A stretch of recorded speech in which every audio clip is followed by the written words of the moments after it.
Bueno, buenos días. Muchísimas gracias a todos los que se encuentran conectados hoy. Le vamos a dar la bienvenida a nuestra compañera Andrea Tamayo. Sean bienvenidos al Congreso 2020. Mi nombre es Emilia Rojas y yo seré el moderador de esta exposición. En nombre de Consultoría ECOS, la Universidad Técnica Nacional y la institución, la Universidad del Colegio Colmayor, les agradecemos por su participación en la exposición. En este caso, nos toca la exposición de elaborar el compostaje. La charla tendrá una duración de 1 hora, minutos al finalizar para las preguntas. Para iniciar esta charla, les vamos a pasar una información de importancia.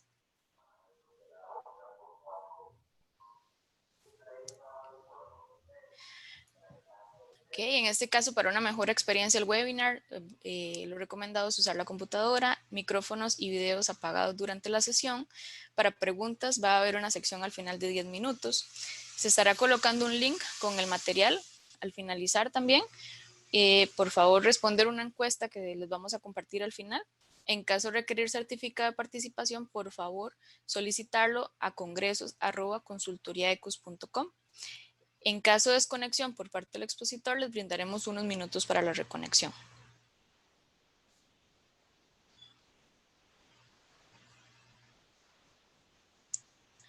Okay. A ver.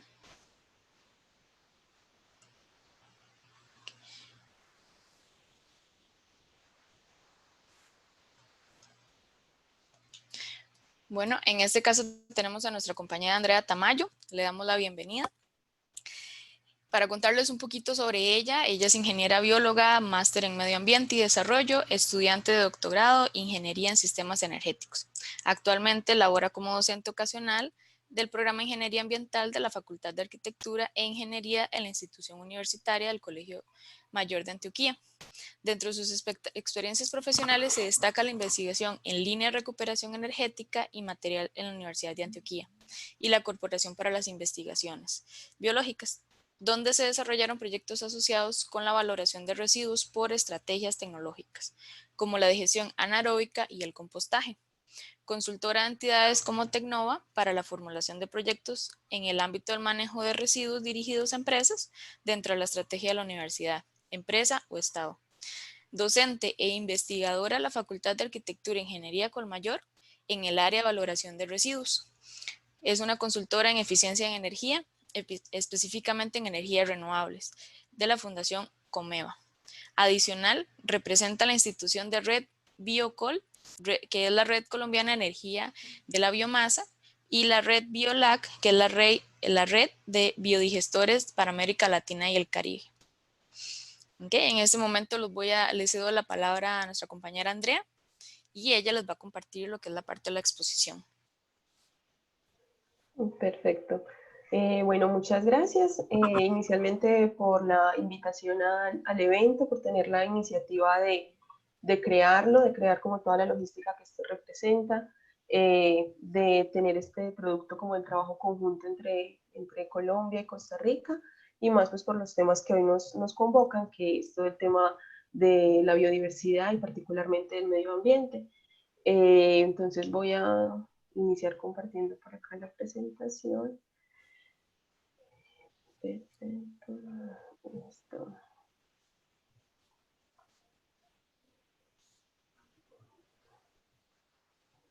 Bueno. Vamos un segundo. Listo. Bueno, entonces, como pues, estaba como en la programación y demás, la idea hoy es entonces que hablemos un poco sobre la elaboración del compost.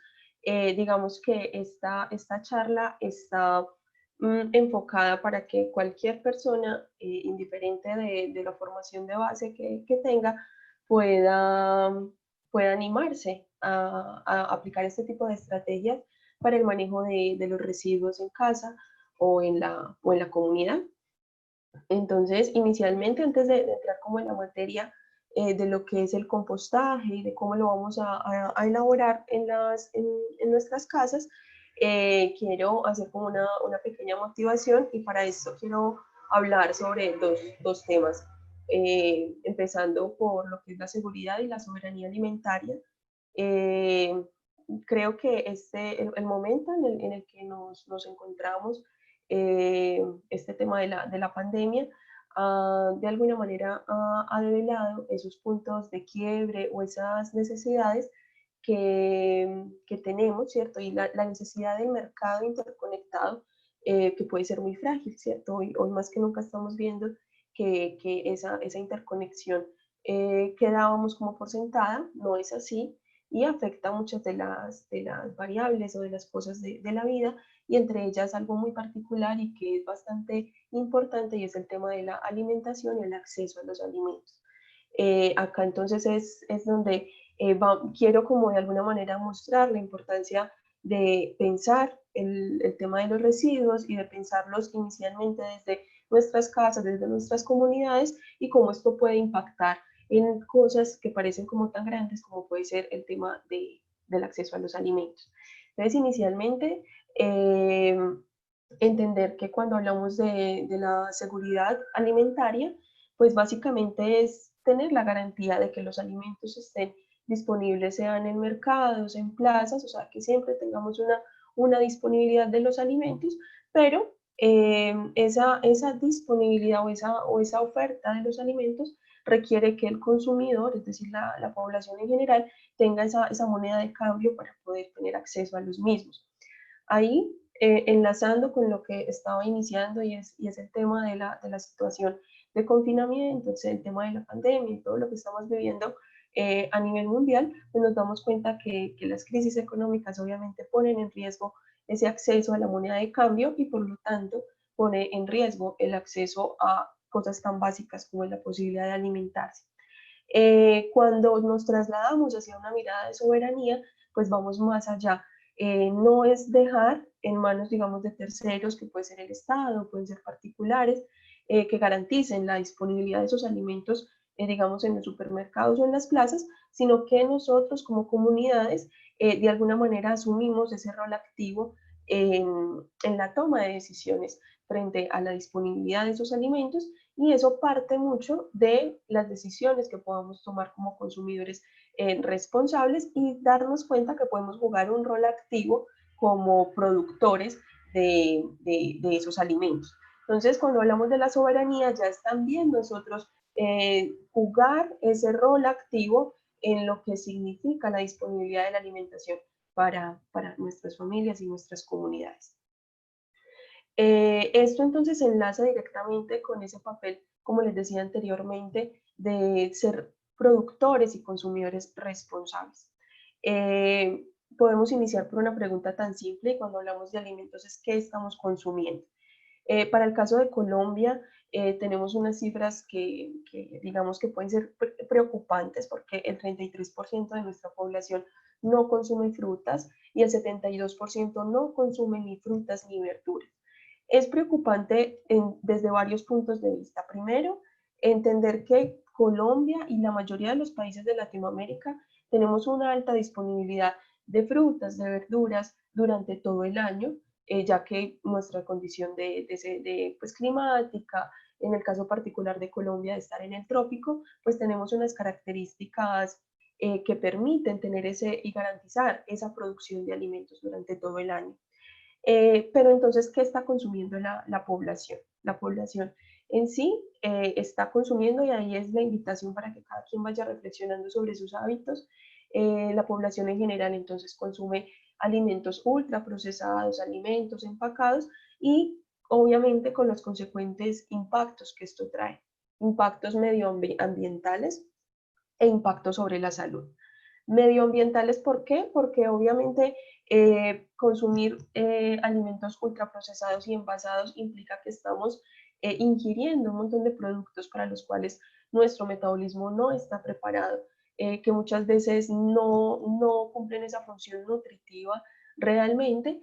Y en términos medioambientales, es pensar sobre esa huella de carbono y esa huella hídrica.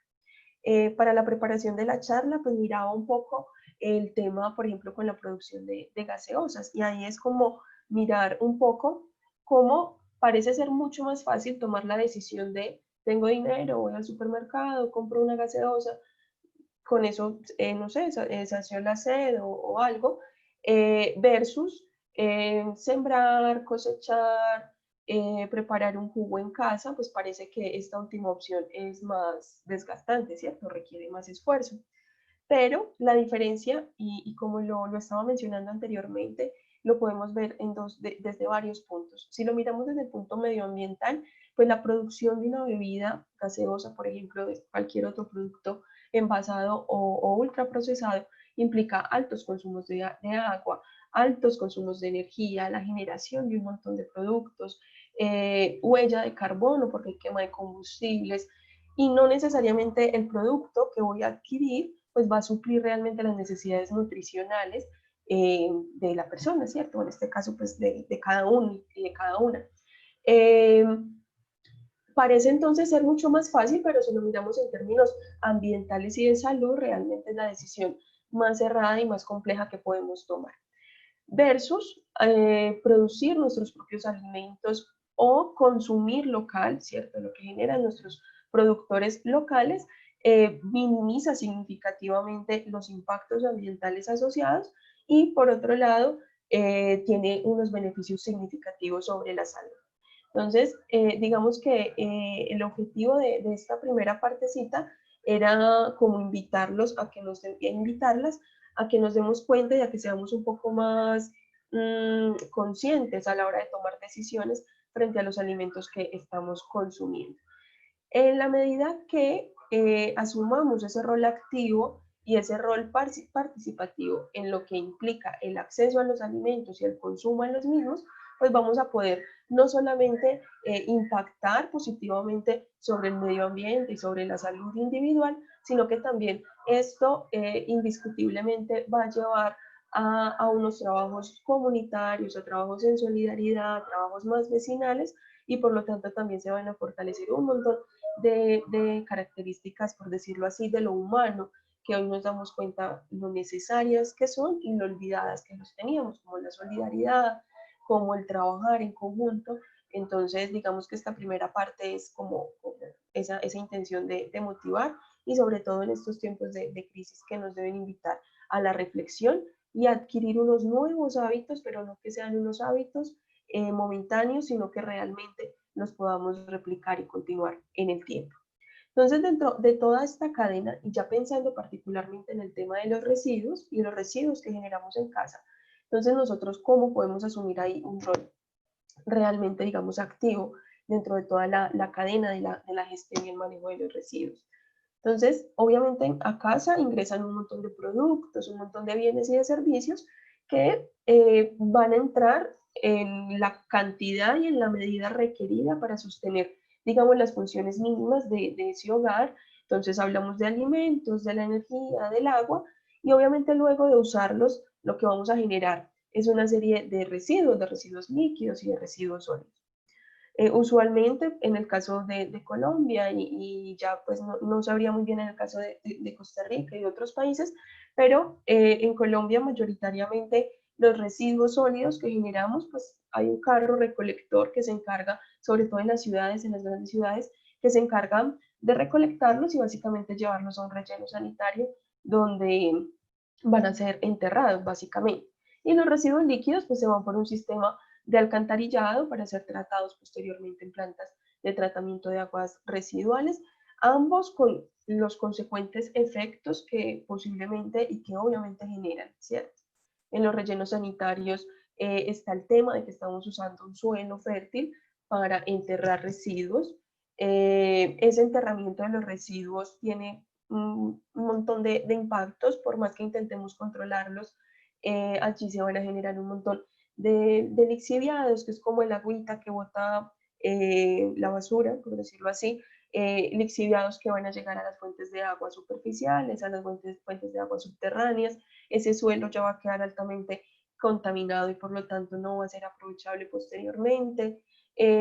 Obviamente los vectores, pues vamos a tener moscas, en fin, y obviamente en la medida que tenemos el crecimiento urbano, cada vez somos más personas en los centros urbanos, es más difícil que esos rellenos sanitarios queden alejados de las ciudades y en esa medida entonces hay familias viviendo alrededor de estos y por lo tanto soportando los impactos. Mínimamente pensemos en los olores.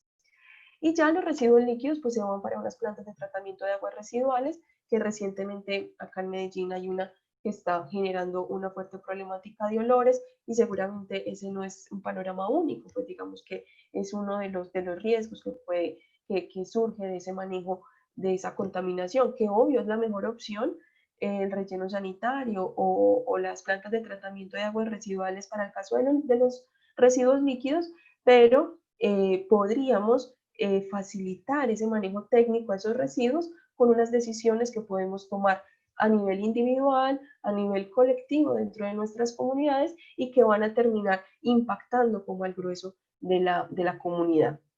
Entonces, en toda esta transición y en este consumo de los productos, de los bienes y servicios, pues entonces nos vamos a concentrar en lo que tiene que ver con los residuos sólidos.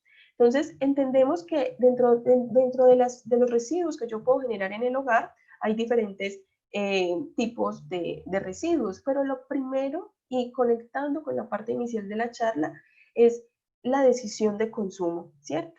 Si nosotros minimizamos la generación del residuo dentro de casa, pues va a ser mucho más fácil porque voy a tener menos residuo por manejar posteriormente, sea por compostaje, sea el reciclable, sea el relleno sanitario o la ruta que se tenga en cada ciudad o municipio.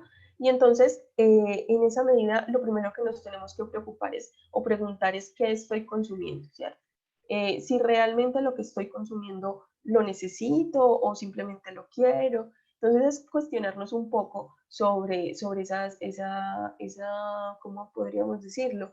Esa actitud consumista que la mayoría tenemos.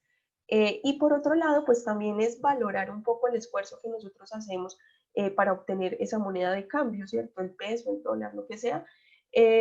Básicamente cada uno de esos billeticos, cada una de esas monedas implicó un esfuerzo y una dedicación en términos de tiempo, o sea, realmente implica trabajo. Entonces es valorar ese esfuerzo que estamos realizando y a la hora de tomar decisiones de qué hacer con ese dinero que estamos adquiriendo. Entonces, en esa medida de minimizar el consumo, pero también de antes de pensar que algo es un residuo, considerar si realmente no me sirve, si realmente no le sirve a otra persona, voy a minimizar o a reducir la generación de residuos en los hogares. Si eso lo vemos como una decisión que hoy toma una familia, pero que posteriormente se va, digamos, volviendo algo generalizado en una comunidad, pues vamos a ver inicialmente unos impactos hacia adentro de nuestros hogares, unos impactos positivos, pero posteriormente vamos a ver cómo esto impacta pues, positivamente a la comunidad y cómo impacta positivamente al medio ambiente en general y cómo va a impactar también eh, otros aspectos que van más allá de los individuales. Entonces, en estos residuos que ya, digamos, la idea es minimizar la generación de los mismos, entonces el siguiente paso es gestionarlos y manejarlos adecuadamente. La única forma de hacer un manejo adecuado de los residuos es empezando por separarlos en casa. Eh, el tema del reciclaje, digamos que en términos teóricos, la mayoría los conocemos, siempre nos han puesto carteles, siempre nos han hecho publicidad, constantemente nos hablan del reciclaje, pero entonces realmente si estamos separando en casa, eso es como el primer paso. Porque manejar los residuos mezclados es muy difícil, casi que imposible. Los residuos que tienen un valor para ser reincorporados a algún proceso productivo, si se mezclan con otros residuos, van a perder ese valor o por lo menos va a ser más difícil incorporarlos. En el caso del papel, en el caso del cartón, que lo ideal es que estén secos. Por ejemplo, si yo los mezclo con residuos orgánicos, los voy a mojar y se van a contaminar y va a ser difícil que se puedan incorporar de nuevo a un proceso productivo. Entonces, lo primero es pensar en mínimamente tener dos espacios para el manejo de los residuos, por un lado los orgánicos, por otro lado estos aprovechables, si es posible tener como un pequeño punto de almacenamiento temporal de estos residuos para que vayamos almacenando lo que es papel, lo que es cartón, lo que son plásticos, latas y posteriormente hacer entrega. ¿A quién se lo vamos a entregar? En el caso particularmente de Colombia. Nosotros en Medellín tenemos, hay personas y familias que se dedican a esta labor, son los recuperadores. Ellos pasan por cada cuadra y hacen una recolección de este material. Obviamente falta un montón de camino para dignificar y valorar esa función que ellos cumplen tan importante, porque básicamente ellos se llevan ese residuo aprovechable y lo llevan a los sitios de acopio, donde ya posteriormente van a llegar a las empresas que pueden hacer la incorporación de estos a un proceso productivo. No sé cómo funcione en otros países, pero supongo que básicamente puede funcionar como por cooperativas de reciclaje, por centros de acopio, en fin, que van a facilitar la llegada de ese material.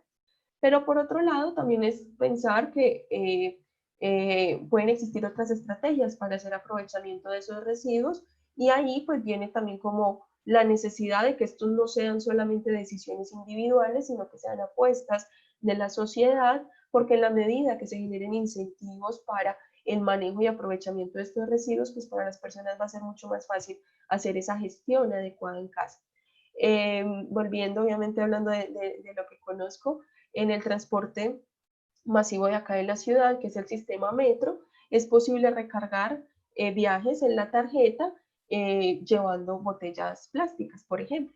Entonces, también es necesario, esto no puede depender solamente de iniciativas individuales, deben ser trabajos colectivos, trabajos que sean de alguna manera incentivados por los estados, por los gobiernos, pero digamos que es un buen punto de partida, por lo menos pensar que esto puede ser el sustento para otra familia.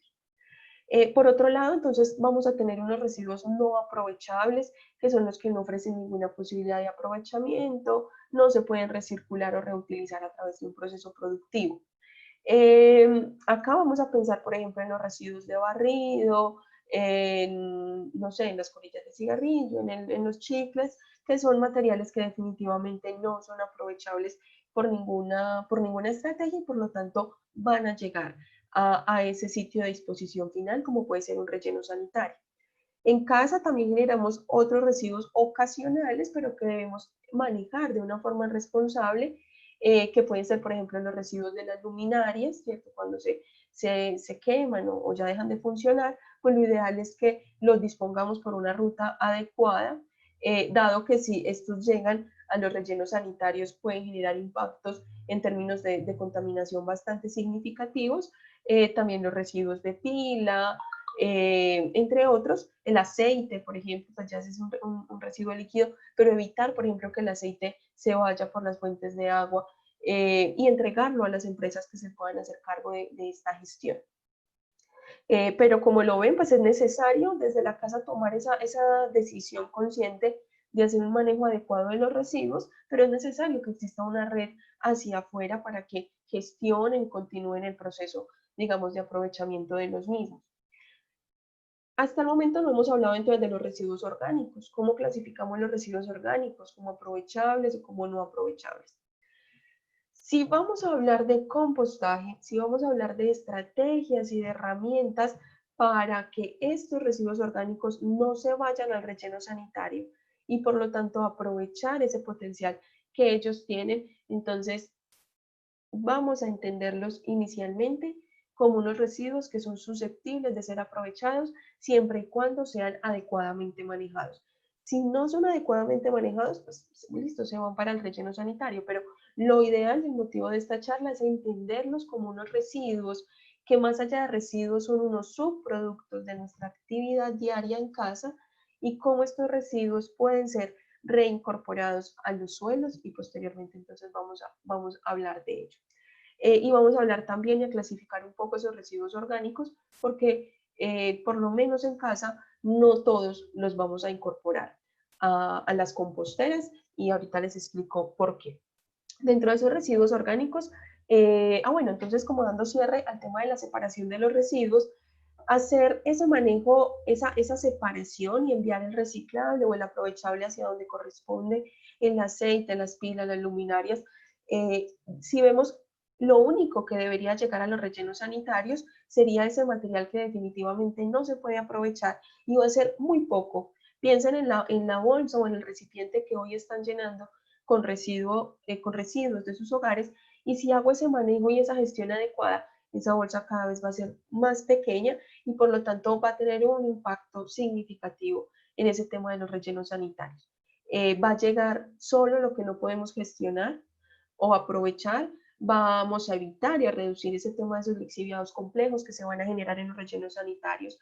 No tienen por qué oler mal, un residuo de barrido nunca va a oler mal, lo que huele mal es la descomposición de la materia orgánica, y si la materia orgánica la manejo en casa, voy a minimizar mucho este problema, y posteriormente también entonces voy a tener una reducción en la emisión de gases de efecto invernadero. Entonces es entender que esa pequeña decisión que parece muy puntual, que parece entre muchas comillas insignificante en casa, cómo puede realmente entre todos ir sumando y generar un impacto colectivo y generar un impacto ya en términos de ese medio ambiente, entendiendo que el medio ambiente es interconectado. Nosotros no, como nos dimos cuenta con lo que está pasando, por más lejos que esté ocurriendo una situación, nos va a llegar en algún momento. Entonces, en la medida que podamos tomar decisiones a nivel territorial o a nivel comunitario, eso va a sumar y va a generar un impacto colectivo, obviamente siendo muy optimista, ¿cierto? En que estas cosas pues realmente se puedan aplicar, porque sabemos que el tema del compostaje, de la separación en la fuente, no son temas nuevos, son temas que desde hace mucho rato lo sabemos que lo debemos hacer, pero aquí la idea, y me alegra que estén tantas personas como en esta charla, y es que demos el paso hacia realmente hacerlo, hacia lo práctico. Entonces, el compostaje, esta foto que estamos viendo acá es un compost final, es ese producto, es esa materia resultante del proceso de compostaje. Como ven, yo el proceso de compostaje lo arranco, imagínense, con cáscaras de zanahoria, de tomate, de lechuga, y al final, pasado el proceso de compostaje, voy a obtener esto. Eh, es similar a un suelo, ¿cierto? No tiene cara de ser un residuo, no huele a residuo, tiene un olor similar al suelo, tiene una humedad y una textura y una consistencia similares a las del suelo. Entonces vamos a entender que ese compostaje es un proceso que requiere de aire, porque es un proceso vivo, es un proceso mediado por un montón de microorganismos que van a empezar y a encargarse de transformar esa materia orgánica inicial. Pensemos en las cáscaras, en lo que generamos día a día en nuestras casas. Ellos empiezan a hacer un aprovechamiento de lo que para nosotros es residuo, para ellos es su alimento. Ellos lo aprovechan para hacer reproducción celular, para crecer, en fin, y en ese proceso lo que van a hacer es descomponer o transformar ese material complejo que es susceptible a descomponerse, a generar malos olores, y lo van a llevar a lo que estamos viendo en esta figura. Hablamos entonces de unas características básicas para que el proceso de compostaje se pueda dar, y es el tema del aire. Al compostaje debe ingresar aire, luego vamos a ver cómo lo vamos a lograr. Debe contar con residuos sólidos, orgánicos, húmedos, y ahí es donde viene la importancia de la separación en la fuente. A mí no se me puede ir acá un pedazo de plástico o un pedazo de cartón muy grande, porque son materiales que los microorganismos no van a degradar e incluso pueden terminar por, ¿cómo decirlo?, por generar algún impacto negativo en el proceso del compost. Y al final entonces vamos a obtener este material que perfectamente lo puedo utilizar para reincorporarlo en los suelos como enmienda o como fertilizante de acuerdo a las necesidades, que ahorita lo vamos como a conversar. Entonces, en esta figura vemos que al proceso de compostaje ingresa materia orgánica, que son la parte que está como en cafecito, ingresa materia orgánica, ingresan microorganismos, agua, porque es un proceso que requiere de humedad, e ingresa aire. ¿Y qué vamos a obtener al final? Vamos a obtener CO2, ese CO2, como son microorganismos aerobios, vamos a entender, por ejemplo, cómo hacemos nosotros. Nosotros obtenemos oxígeno, ¿cierto? Nuestro proceso de respiración, y lo que exhalamos es CO2, lo mismo hacen los microorganismos, ese es el producto de su metabolismo. Van a liberar calor porque los microorganismos se van a empezar a reproducir al existir tanta disponibilidad de sustrato o de alimento, ellos se van a reproducir mucho más fácil, y en ese proceso catabólico van a liberar calor. Voy a obtener un producto final que es el compost, el que veíamos anteriormente, que es similar en la diapositiva anterior ponía una frasecita que era like humus, es una partícula de materia orgánica que es muy similar a la partícula de humus, que es la materia orgánica en el suelo. Entonces voy a obtener ese material final y también voy a obtener microorganismos, pero microorganismos benéficos. Aquí no vamos a obtener microorganismos patógenos, no vamos a obtener microorganismos desbalanceados en términos de poblaciones, porque al final siempre lo que yo busco obtener es un material estable que pueda reincorporar a un suelo. Y ahorita van a ver por qué se conecta ese tema con el que quise arrancar, que es el tema de la soberanía alimentaria y cómo vamos a llegar entonces del uso de ese compostaje dentro de posibles procesos de huertas o de apoyo a los productores locales. Entonces, el compostaje, no quiero que esto sea muy técnico, pero sí es entender que el compostaje requiere de unas etapas. Y obviamente les voy a explicar este gráfico. Vamos a entender una primera etapa de preparación. Ahorita vamos a hablar del dispositivo, del cajón, del espacio donde vamos a tener la compostera, o sea, cómo lo hago. Pero digamos que decidimos que va a ser una caneca, o sea, ya está decidido el lugar donde voy a hacer el proceso de compostaje. Entonces, lo primero que viene es la preparación. En la preparación es pensar que, por ejemplo, esos residuos grandotes que yo genero en casa, la cáscara de zanahoria, una cáscara de limón, de naranja, pues lo primero va a ser idealmente reducir un poco el tamaño, entonces simplemente picarlos. ¿Para qué? Para facilitar que los microorganismos puedan acceder a ese sustrato, a ese alimento de una forma mucho más fácil. Entonces, vamos a tener como para hacerlo en casa, una medida y vamos a hablar de 2 o 3 partes de alimento por una parte de aserrín. Bueno, no tengo aserrín en casa. Ahorita miramos alternativas porque la importancia de este aserrín es evitar que ese residuo orgánico que estoy agregando se compacte y por lo tanto, en vez de iniciar un proceso aerobio de compostaje, empiece un proceso anaerobio, que básicamente es la descomposición, y sabemos que esa descomposición pues me va a generar malos olores porque me va a generar ácido sulfídrico, va a aumentar mucho la humedad y por lo tanto me va a empezar a lixiviar o voy a empezar a obtener ese líquido que también tiene un mal olor, voy a traer moscas y demás. Entonces, ese tema de la preparación es muy importante tenerlo en cuenta porque no podemos compostar solamente residuo orgánico, el de casa. Siempre tenemos que mezclarlo con algún otro material que me ayude a darle estructura, a darle un soporte, a permitir que entre el aire por todo el espacio del compostaje. Siempre voy a necesitar ese otro material que absorba un poco de humedad para garantizar que el proceso esté en unas condiciones adecuadas para que los microorganismos puedan iniciar ese proceso de transformación. La siguiente etapa entonces es la descomposición. O sea, tenemos como 3 fases de descomposición. Esa es la primera parte que vemos de la gráfica, que habla de mesófila, que vemos que aparece bacterias, degradación de azúcares y aminoácidos. En esta primera etapa, lo que vamos a tener son temperaturas inferiores a los 40 grados.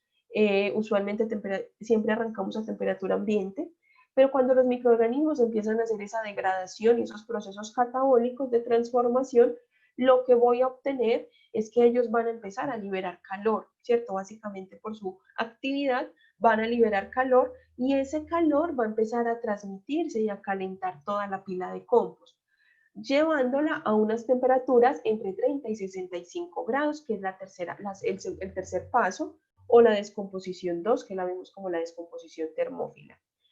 Entonces vemos que en esa primera parte lo que actúa principalmente son bacterias que van a degradar todo lo que sean azúcares. ¿Qué son azúcares? Los azúcares de las frutas, por ejemplo, ¿cierto?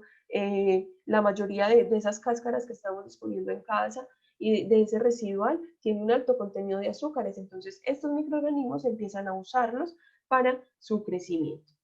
Cuando se calienta la pila, entonces alcanzo esas temperaturas altas entre 30 y 65 grados, donde se va a dar la degradación de unos materiales más complejos, como por ejemplo las ceras, los polímeros, la hemicelulosa, la lignina, que son unos materiales que por su estructura son un poco más difíciles y a las bacterias les cuesta degradarlos y acá entonces actúan bastante los hongos. Pasamos a una tercera fase de descomposición, nuevamente mesófila, porque entonces, ¿qué está pasando? Ya se está acabando el alimento, ¿cierto? Ya las bacterias se consumieron azúcares y aminoácidos, ya los hongos se degradaron lo que son ceras, polímeros y hemicelulosa, y en la medida que acaba ese sustrato, pues también las poblaciones microbianas empiezan a descender, y si empiezan a descender, pues va a empezar a enfriarse la pila y voy a volver a llegar a temperaturas ambientes. En esta última fase, entonces, vamos a hablar de una fase 3 de descomposición, pero también de una fase de maduración. ¿Cuánto tiempo debo dejar yo el compost? Inicié hoy, ¿cuándo espero obtener mi producto final? Siempre va a depender de los productos de entrada. Si voy a trabajar solamente con residuo orgánico, un poco de hojarasca, acerrín, podemos estar hablando de más o menos unos 30 días, unos 45 días, dependiendo del manejo que le dé. Si hablo de unos materiales más complejos, como por ejemplo residuos verdes, o sea, no voy a utilizar mucha materia orgánica, sino que voy a compostar principalmente residuos de poda, pues van a ser procesos que se van a demorar mucho tiempo. Vemos que en la gráfica hay otra variable, aparte de la temperatura, y es el pH. Para facilidad y entender un poco qué es el pH como una característica química de estos procesos, ese pH, quienes estén acá conectados, químicos y demás, pues sabrán que realmente hablo es de una carga de protones dentro de ese sistema que estoy evaluando, pero vamos a entenderlo como un índice de acidez y de alcalinidad de la pila. Los residuos orgánicos, esa es la línea punteada, vemos que, y se leen con la barra derecha, la del pH, los residuos orgánicos son ácidos, ¿sí? En el proceso del compostaje, ese pH empieza a subir, el pH puede estar entre 4, 5, 5, entonces cuando inicia el proceso de compostaje, el pH va a empezar a subir y a ser un pH un poco más alcalino. Cuando tengo un pH alcalino, vemos que coincide, o sea, es un pH de 8, de 8,5, de 9. Ese pH tan alto coincide con las altas temperaturas de la pila y por lo tanto se favorece ese crecimiento de los hongos. Y posteriormente ese pH va a decrecer hacia un pH un poco en un rango más neutro, que podemos estar hablando de un pH de 7,5, que es un valor adecuado para una enmienda o fertilizante que planee utilizar en el suelo. ¿Cuánto tiempo puede durar entonces la maduración? Va a depender de mi capacidad.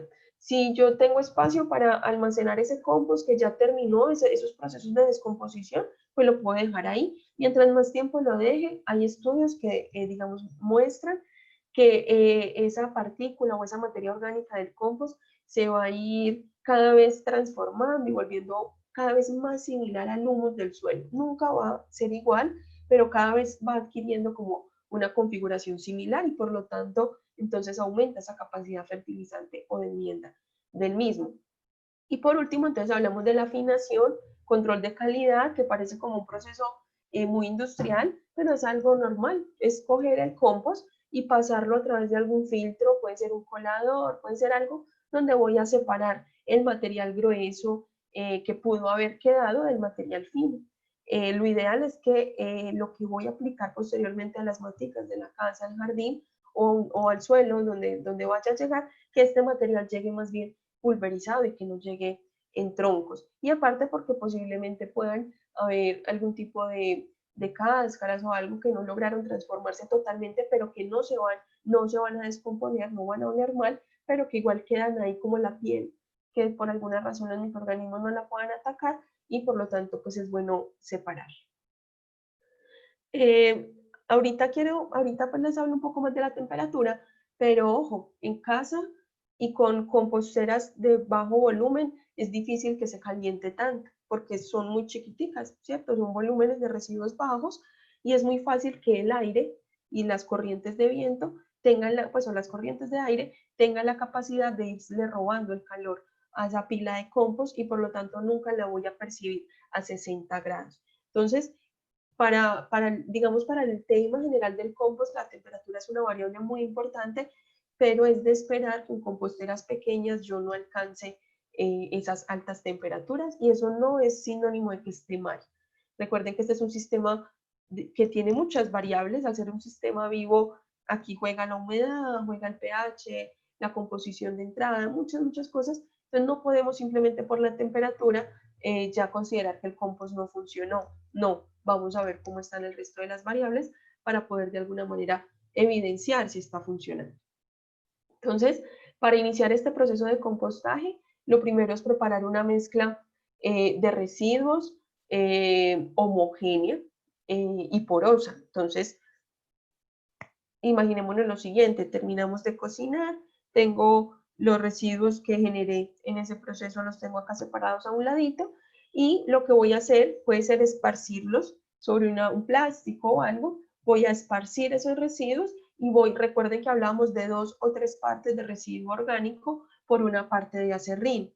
¿De qué va a depender que sean 1 o 3 partes o que sea 1 a 1? De la humedad. Si yo lo veo muy húmedo, pues voy a entender que va a requerir más acerrín. Si lo veo más bien seco, no es necesario aplicar tanto acerrín, porque entonces va a quedar bastante seco y es difícil que los microorganismos empiecen la actividad. Por otro lado, entonces, aportar materia orgánica de composición diversa. No puedo hacer un compostaje solo de cáscaras de naranja, o de poder sí lo puedo hacer. Si tengo un cultivo de naranjas, si hay naranjas de rechazo y las quiero compostar, claro que lo puedo hacer, pero va a implicar unos retos porque va a ser bastante ácido, ¿cierto? Pero en casa es usual que no lo hagamos de una sola fuente de materia orgánica, sino de todo lo que estamos generando. Disponer de oxígeno, de aire suficiente, y mantener una temperatura adecuada, que mínimamente iniciar con la temperatura ambiente. Entonces vamos a hablar de la aireación. Aquí les tengo 3 foticos. La primera es una pila tradicional de compost. Estas pilas, usualmente, ¿qué necesito para montarlas? Espacio, tener un espacio, porque la pila requiere más o menos de 1 metro de base por 1 metro de altura, y ya de largo lo puedo hacer de 1, 2, 3 metros, lo que requiera. Entonces requiero de un buen espacio. La forma de airear estas pilas es mediante el volteo manual.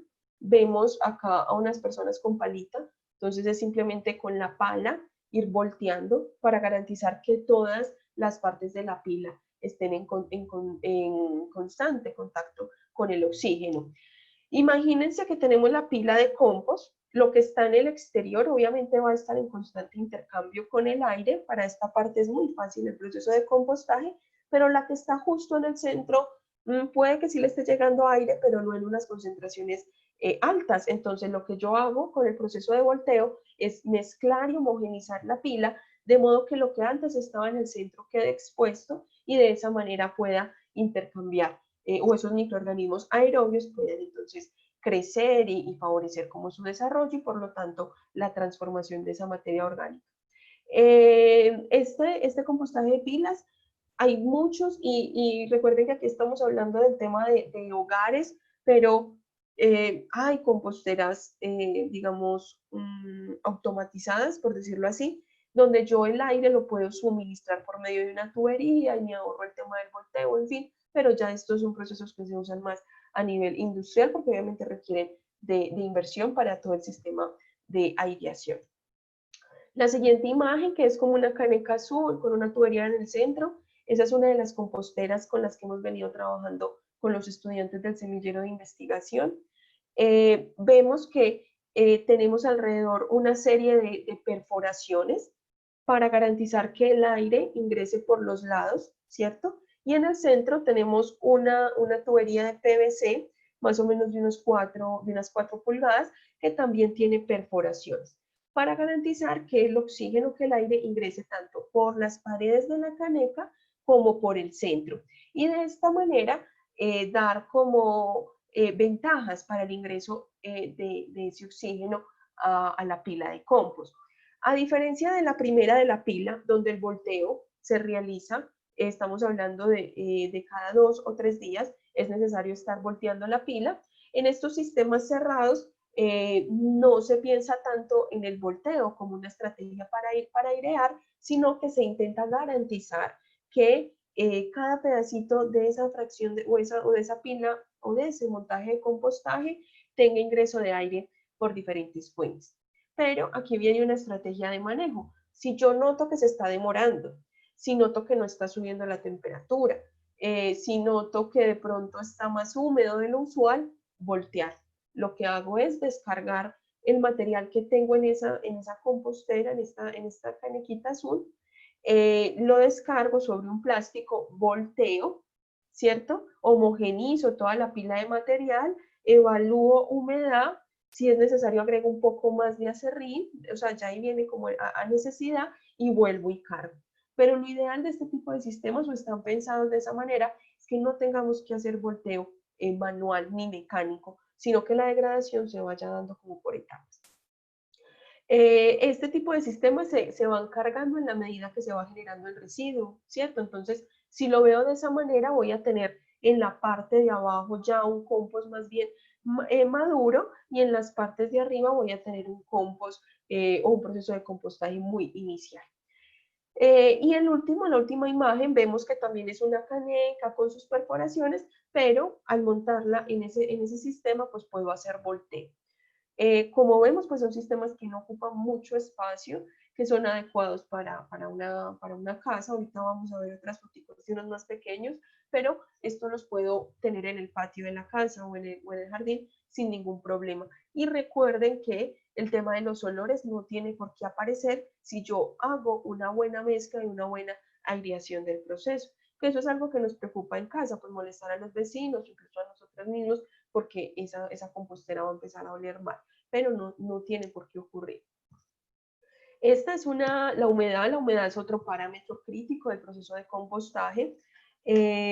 Cuando hablamos de la humedad en laboratorio, pues lo podemos hacer las técnicas para el rastreo de las mismas, pero lo que tiene que ver, aquí vemos un ensayo muy cualitativo que me va a ayudar a saber qué tan húmedo está mi proceso de compostaje.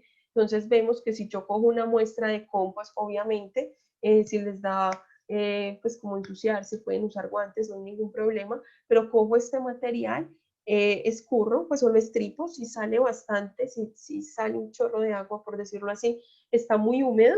Si lo hago ese mismo proceso y no gotea, está muy seco. Y si hago ese mismo proceso y salen algunas gotas, pues tengo una humedad adecuada. Eso es imposible de correlacionar y decir, cuando sale mucha agua quiere decir que la humedad es del 80%, o cuando sale unas pocas gotas quiere decir que es del 50%. No, eso no sería correcto entenderlo de esa manera. Es pensar que es una herramienta en casa para yo tener idea de cómo va la humedad de mi proceso. Que entiendan que es una variable muy importante y significativa.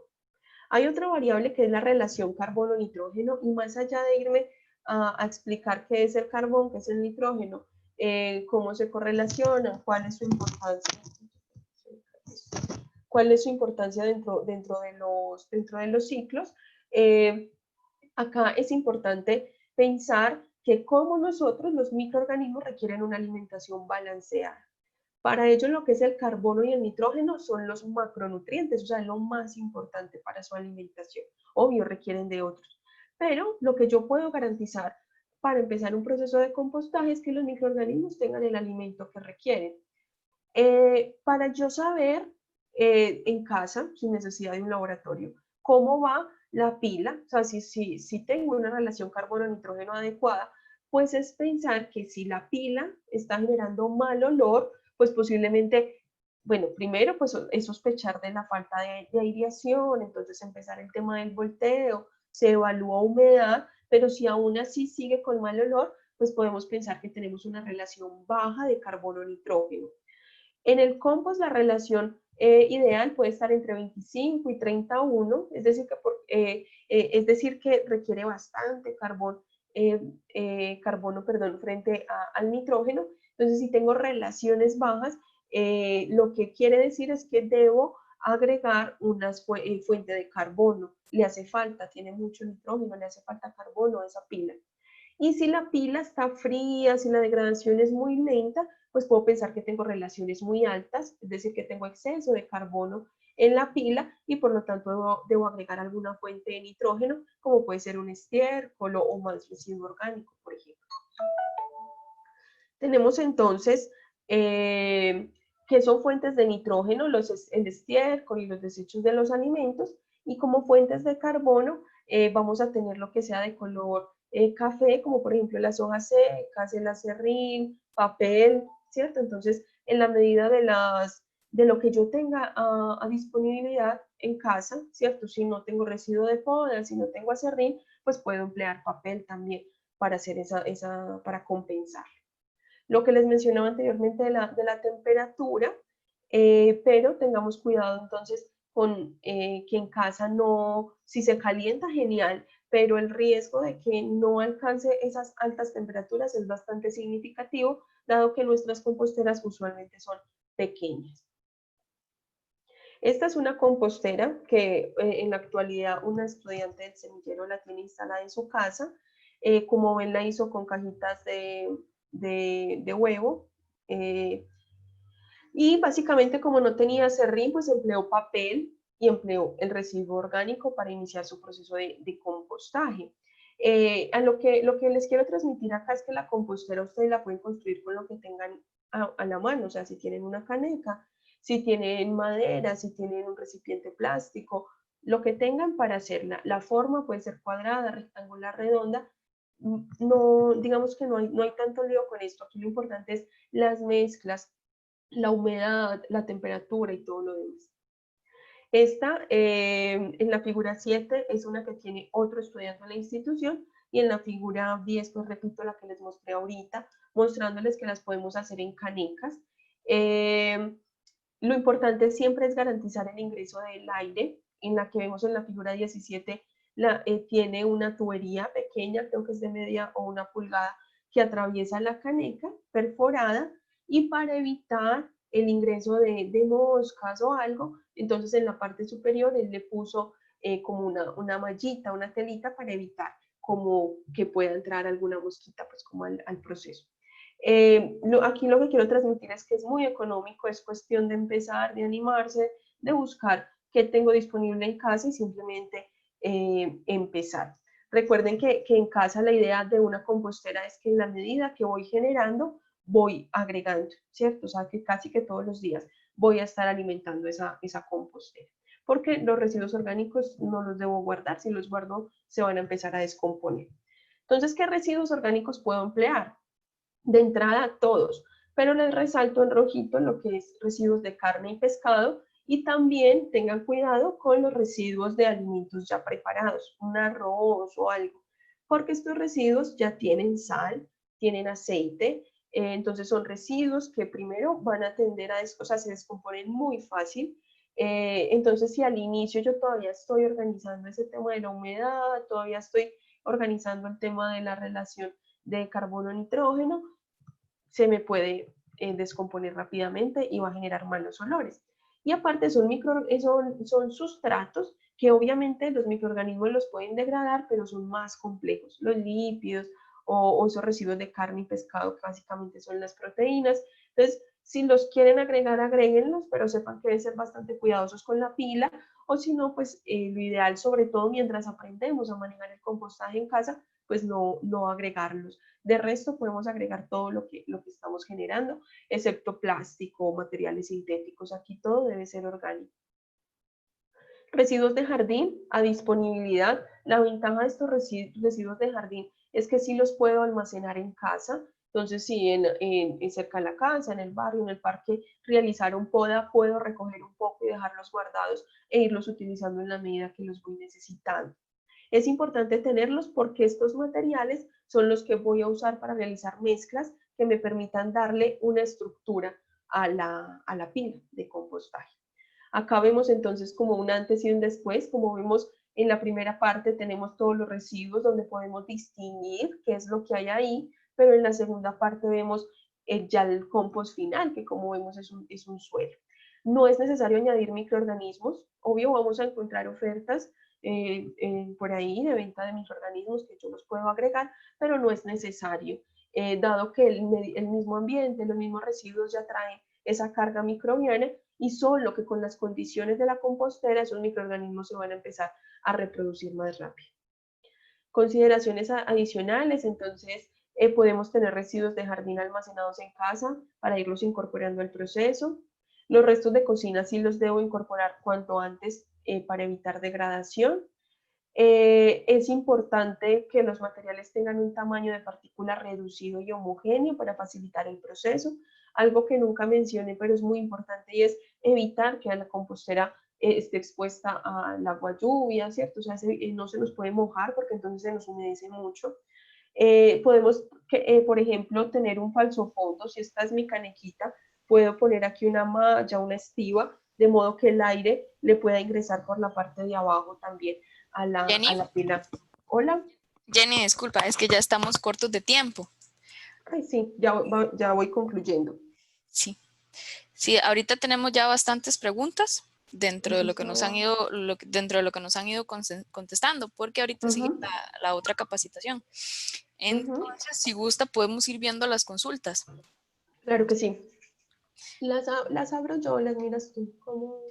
Pero para ver, si quieres se las comparto yo. Listo. Entonces, deja de compartir para compartir las preguntas. Espera, acá. Ya. Ok.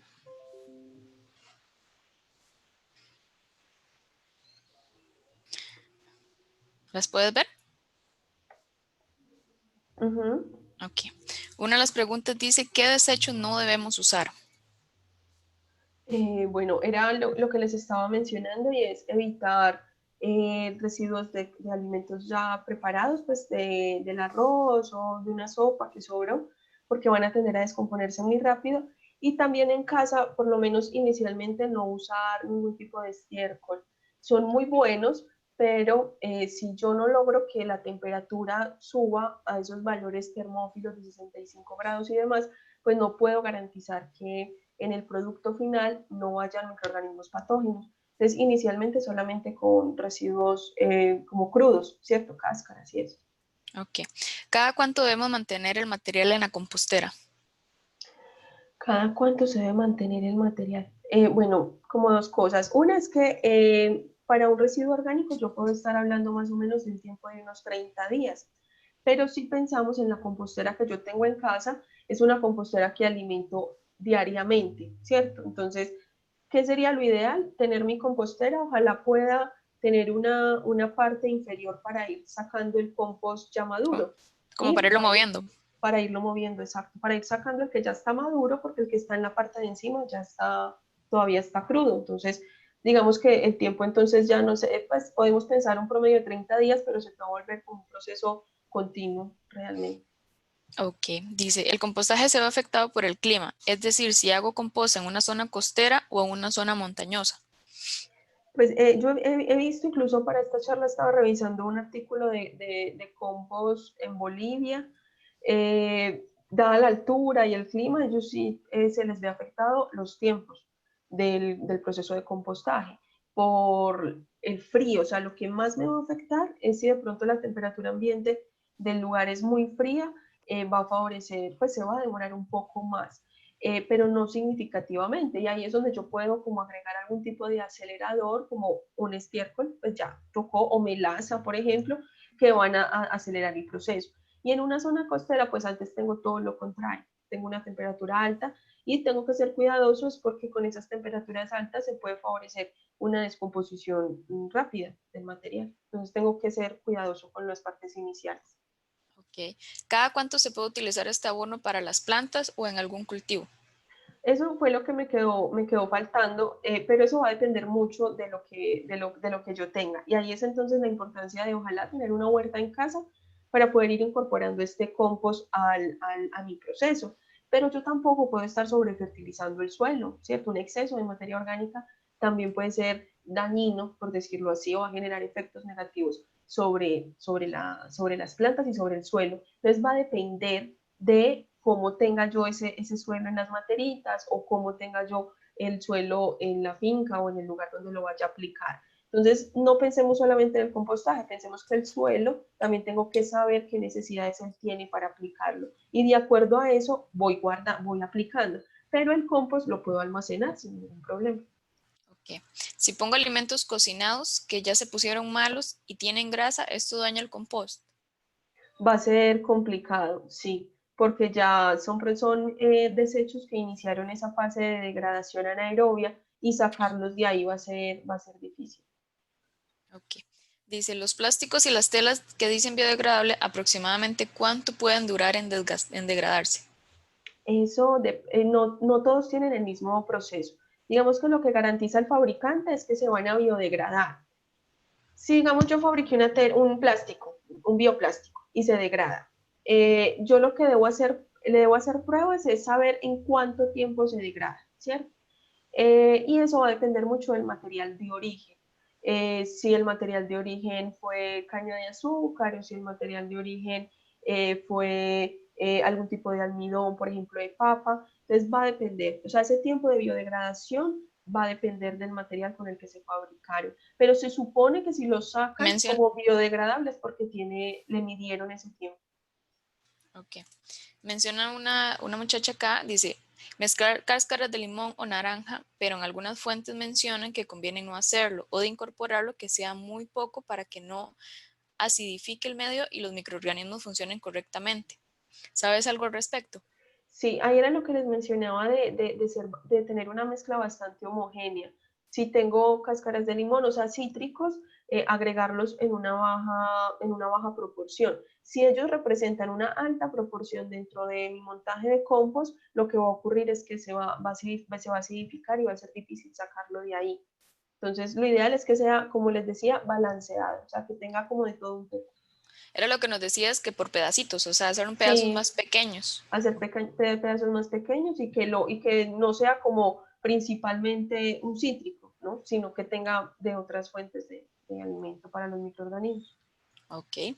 Dice, los desechos de los alimentos preparados, arroz, huesos, carne, etcétera, se pueden considerar, Mi recomendación inicialmente es que no. Y ¿no? los huesos te van a salir casi enteros. Y lo que son alimentos preparados, no, tienden a descomponerse muy rápido. Ok. Dice, si utilizo un papel como material seco, ¿en cuánto tiempo se demora la maduración? No, es que depende del resto de los materiales. El problema del papel, o sea, por ejemplo, si yo como material seco utilizo acerrín, yo sé que el acerrín va a absorber humedad y aparte le va a dar estructura. El Ujú. papel, tengo que ser muy cuidadoso porque el papel puede que no me le esté dando tanta estructura, que sí esté absorbiendo humedad, pero no me le esté dando estructura y en esa medida entonces va a ser digamos, más lento el proceso o va a ser difícil la aireación de la pila y por lo tanto va a demorarse más. Entonces yo pensaría que con papel se puede demorar un poco más el proceso. Ok. Dice otra pregunta, ¿cómo se carga la pila? ¿Con desechos diarios? ¿Se van agregando los desechos de cada día o son por lotes por separado?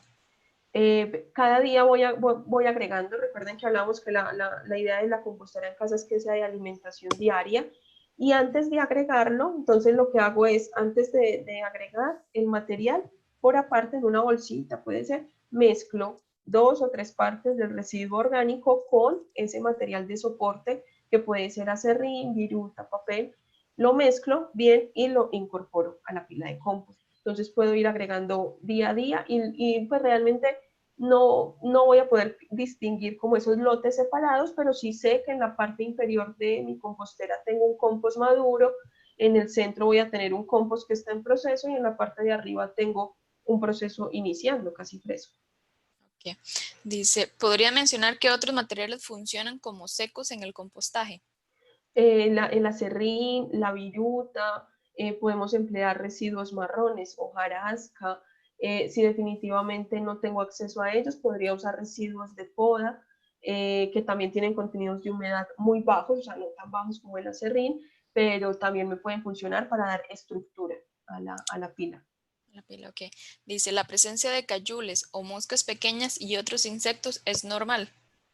Es molesto, pero puede ser normal. La mosca pequeña, pues digamos que a ella la va a traer el tema, por ejemplo, de las frutas que están ahí en el proceso. Si yo la Ujú. tengo bien tapadita, ellas no tienen por qué llegar, porque a ellas las atrae también la humedad. Entonces, si ellas perciben que ese es un lugar húmedo donde posiblemente puedan poner huevos, entonces van a querer y van a llegar. Pero si yo tengo bien aislado mi proceso de compost, ellas Ujú. no van a pelechar. Esa Y es la que otros es una mosquita. insectos, Ajá. ¿cómo? Esa es la que es una mosquita chiquitita. Sí, como la mosquita de la fruta. Pues, y otros insectos, en la medida, por ejemplo, del compostaje, cuando ya se va madurando, sería muy bueno empezar a ver macroinvertebrados, lombricitas, pero ya posterior. Durante el proceso de compost, no, no es Ok, bueno tener otros. ok. Tenemos una última pregunta ahorita por cuestiones de tiempo. Entiendo que se puede hacer en capas, o sea, puedo ir agregando material todos los días a la compostera, tal y como se genera en nuestro hogar, ¿correcto? Ujú. Sí, yo Sí, creo que claro eso que es... sí. Ujú. Ok, de hecho, estas fueron las preguntas que se hicieron anteriormente. Entonces, la idea es como ir revolviendo lo que ya tenemos. Ujú, exactamente. Ok, en este caso, cualquier consulta de todos los participantes de la presentación se les envió el link dentro de la charla, se encuentra en los mensajitos por cualquier cosita que quieran consultar después. Ujú. O no sé si por algún lado aparece mi correo electrónico, si cualquier cosa también pueden enviarme las preguntas. Más bien, si gusta, lo dices para que los Ah, muchachos lo claro. tengan en cuenta. Eh, claro que sí. Es andrea.tamayo@colmayor.edu.co. Con mayor, Entonces, por ahí me arroba pueden edu.com. contar. Sí. O también me pueden contar como si ya lo montan, me pueden ir contando cómo les está yendo y cualquier duda la podemos resolver. Ujú, ok. Muchísimas gracias, Andrea. Le agradecemos Gracias. de corazón este Gracias a espacio ti. que nos has brindado. Ok. En este caso Gracias. también ya pusimos al final del link la charla para que nos hagan lo que es la parte de la encuesta. Ujú. Ok. Una vez más, en el nombre de los organizadores, Consultoría ECOS, Universidad Técnica Nacional, Instituto del Colegio Colman del Mayor de Antioquía, les damos las gracias por haber participado en esta charla. Le agradecemos al expositor por su valiosa charla. Le invitamos a seguir disfrutando las actividades del Congreso y a continuación a las 10:30 tendremos la charla de gestión de riesgo a cargo de Juan Camilo. Les agradecemos mucho la participación. Chao, muchas gracias a ustedes. Gracias, Andrea.